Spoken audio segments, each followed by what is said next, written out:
E aí, pessoal? Hoje eu vou complementar o vídeo de exceções, sobre exceções, né? Então, se vocês ainda não viram aquele vídeo, dá uma olhada nele para vocês saberem o básico de exceções. Óbvio que se você já souber, é só continuar daqui. E hoje eu quero falar sobre uma coisa que é muito comum, hoje é menos comum, mas era muito comum até pouco tempo, que é o momento que você vai relançar uma exceção. Vai ficar mais claro durante o vídeo aqui. E aí, muitas vezes a gente faz da forma errada e perde informações importantes para o nosso rastreio posterior, quando a gente tentar entender qual foi o erro que aconteceu no nosso programa. Mas deixa eu começar apresentando aqui para vocês o código. Vamos aqui para baixo, onde eu vou mostrar o método A, B e C. Você vai ver que não tem nada realmente de interessante. O método A chama o método B chama o método C, e o método C pega o número que chegou lá, pega um, divide por ele. É só realmente para vocês entenderem o conceito aqui do throw. E o que eu estou fazendo aqui?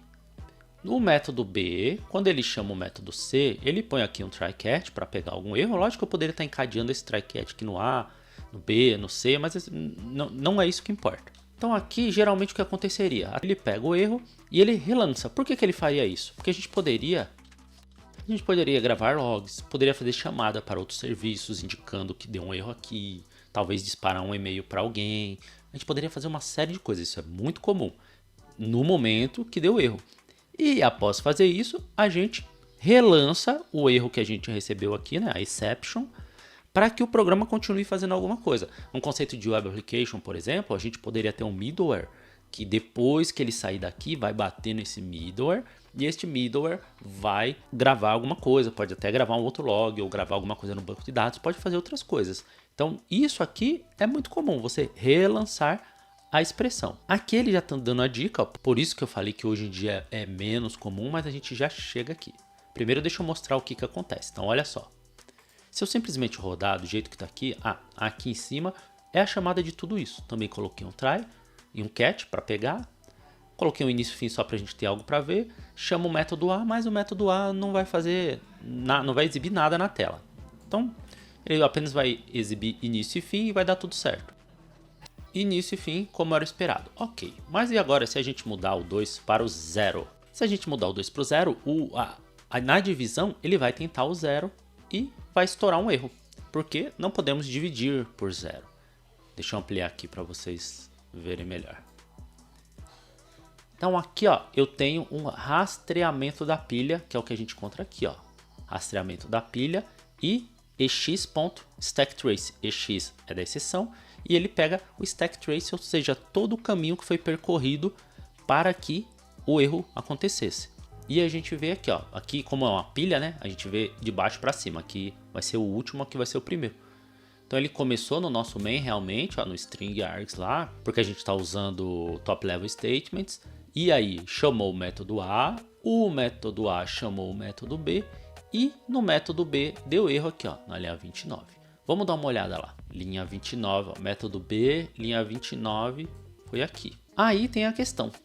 Não foi exatamente aqui que aconteceu o erro. Aqui simplesmente a gente relançou o erro. A gente pegou o erro que já tinha acontecido e, vamos dizer assim, passou para frente. Fizemos algumas coisas, né, que seria aqui no lugar desses comentários, e colocamos para frente. Então nessa hora a gente perde realmente o que ele falou ali do stack trace, a pilha de rastreamento, vamos dizer assim. Não ficou legal aqui, porque ele está indicando um lugar que não foi exatamente onde aconteceu o erro, foi o lugar onde a gente relançou o erro. Então guarde da memória que o lugar aqui, ó, onde ele está indicando que foi o último ponto de erro, foi esse aqui, no método B. Método B. Agora, se a gente seguisse aqui, ó, a recomendação dele, ó, Rethrowing Caught Exception Changes Stack Information, então ele já está avisando aqui, ó.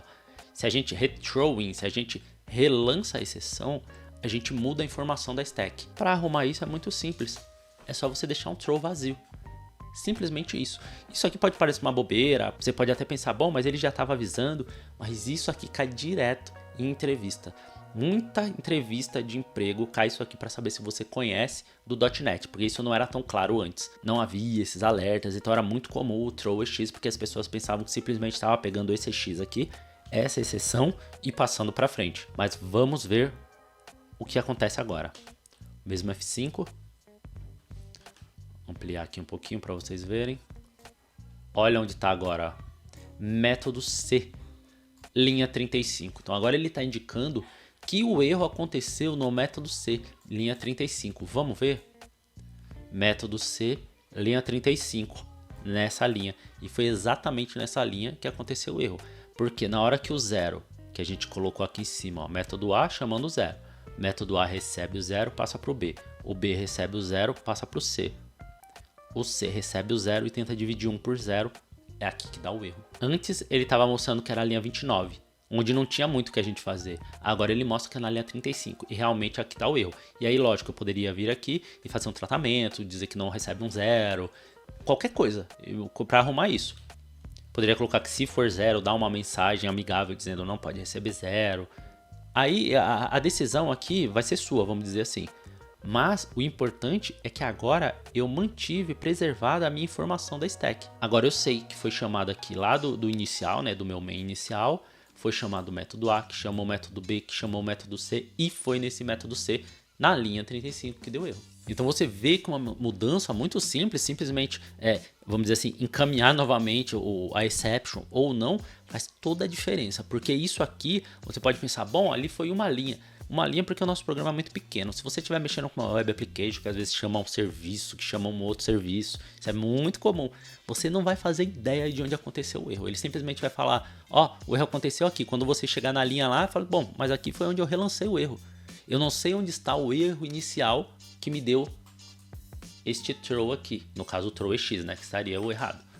Você não vai saber o que aconteceu aqui em cima, porque como eu disse, aqui chamou o método C. E se meu método C chama o método D, chama um E, chama um F, chama algo externo e depois vem voltando, você não vai saber onde aconteceu o erro. E como eu já falei, já vi muitas vezes isso aqui ser pedido em entrevista de emprego, em testezinho que eles passam e você tem que responder, beleza? Hoje o vídeo foi curtinho, mas já sabe, curte, compartilha, se inscreve, manda para algum amigo aí, alguma amiga que tá estudando .NET, que tá procurando emprego, pode ser que caia isso na entrevista de emprego, e vejo você no próximo código.